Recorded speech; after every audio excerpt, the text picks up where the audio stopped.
નમસ્કાર દોસ્તો, સ્વાગત છે આપ સર્વનું તમારી પોતાની YouTube channel ocean coaching classes પર। મિત્રો, આજે આપણે ધોરણ 9ની પ્રોજેક્ટ પ્રવૃત્તિ બુકની અંદર પ્રવૃત્તિ નંબર 28 જે આપણને આપેલી છે મારો મિત્ર, તેનું સચોટ અને સંપૂર્ણ સોલ્યુશન આપણે આ વિડીયોની અંદર જોવાના છે। મિત્રો, આપણી આ ચેનલ ઉપર ધોરણ 9ની જે પ્રોજેક્ટ પ્રવૃત્તિ બુક છે તેની અંદર આપવામાં આવેલા દરેકે દરેક પ્રવૃત્તિ અથવા તો દરેકે દરેક પ્રોજેક્ટના સચોટ અને સંપૂર્ણ સોલ્યુશનના વિડીયો અને પીડીએફ મુકાઈ ચૂક્યા છે। તો જરૂરથી આ વિડીયો અને પીડીએફનો અભ્યાસ કરી લેજો। તમારી પરીક્ષાની તૈયારી માટે તમને ખૂબ જ ઉપયોગી થશે। વિડીયો પસંદ આવે તો લાઇક કરવાનું, તમારા મિત્રો સાથે શેર કરવાનું અને આપણી આ ચેનલને સબસ્ક્રાઇબ કરવાનું ભૂલશો નહીં। ચાલો દોસ્તો, તો શરૂ કરીએ આપણે પ્રોજેક્ટ પ્રવૃત્તિ બુકની અંદર પ્રવૃત્તિ નંબર 28 મારો મિત્ર।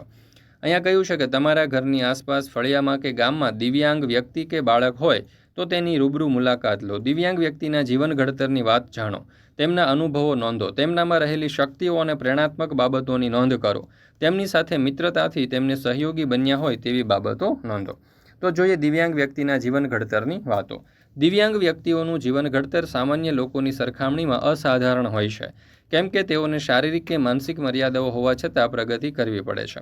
દિવ્યાંગ વ્યક્તિઓ માટે શિક્ષણ મેળવવા માટે ખાસ પ્રકારના માધ્યમો અને પદ્ધતિઓ જરૂરી હોય છે, જેમ કે બ્રેલ લિપિ, સંકેત ભાષા કે પલક કરીને ટાઈપ કરવું। દિવ્યાંગ વ્યક્તિના અનુભવો। તો દિવ્યાંગ વ્યક્તિઓના જીવન અનુભવો સામાન્ય માનસિકતા અને સ્વસ્થ જીવનશૈલી ધરાવતા લોકો કરતાં ખૂબ જુદા હોય છે। એમના અનુભવો અને પડકારોમાંથી ઘણી પ્રેરણાત્મક બાબતો શીખવા મળે છે। નીચે કેટલાક મહત્ત્વના અનુભવો વર્ણવવામાં આવેલા છે। શારીરિક કે માનસિક મર્યાદાઓને કારણે તેમને રોજિંદા કાર્યમાં ઘણી અડચણો આવતી હોય છે, જેમ કે મુક્ત રીતે ફરવું, રોજિંદા કામકાજ કે પડકારોને પાર પાડવા, આમાં તેમનો સંઘર્ષ સતત ચાલતો હોય છે। દિવ્યાંગ વ્યક્તિમાં રહેલી શક્તિઓ અને પ્રેરણાત્મક બાબતો। તો દિવ્યાંગ વ્યક્તિઓમાં અસાધારણ શક્તિઓ અને પ્રેરણાત્મક ગુણો જોવા મળે છે, જે બધા માટે પ્રેરણાનું સ્ત્રોત બને છે। તેમની કેટલીક મહત્વપૂર્ણ શક્તિઓ અને પ્રેરણાત્મક બાબતો નીચે મુજબ છે। પહેલું, મજબૂત મનોબળ અને સંકલ્પ શક્તિ, સખત મહેનત અને કૌશલ્ય, સમસ્યાઓના ઉકેલની આવડત, સહનશીલતા અને ધીરજ, પરિવર્તનની ક્ષમતા અને સુગમતા અને પ્રેરણાનું સ્ત્રોત। મિત્રો, ધોરણ 9ની જે પ્રોજેક્ટ પ્રવૃત્તિ બુક છે તે પ્રોજેક્ટ પ્રવૃત્તિ બુકની અંદર આપવામાં આવેલા દરેકે દરેક પ્રોજેક્ટ અથવા તો દરેકે દરેક પ્રવૃત્તિના સચોટ અને સંપૂર્ણ સોલ્યુશનની પીડીએફ હવે તમે વોટ્સઅપ પર પણ મેળવી શકો છો।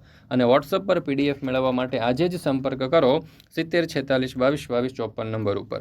મિત્રો, આપણી એપ્લિકેશનનું નામ છે ઓશન કોચિંગ ક્લાસીસ। આ એપ્લિકેશન ડાઉનલોડ કરી અહીંયાથી પણ તમે આ સોલ્યુશનની પીડીએફ મેળવી શકો છો। તો મિત્રો, જરૂરથી આ જે પીડીએફ છે તે મેળવી અને તેનો અભ્યાસ કરી લેજો। ચાલો ફરી પાછા આપણે આ પ્રવૃત્તિને આગળ વધારીએ।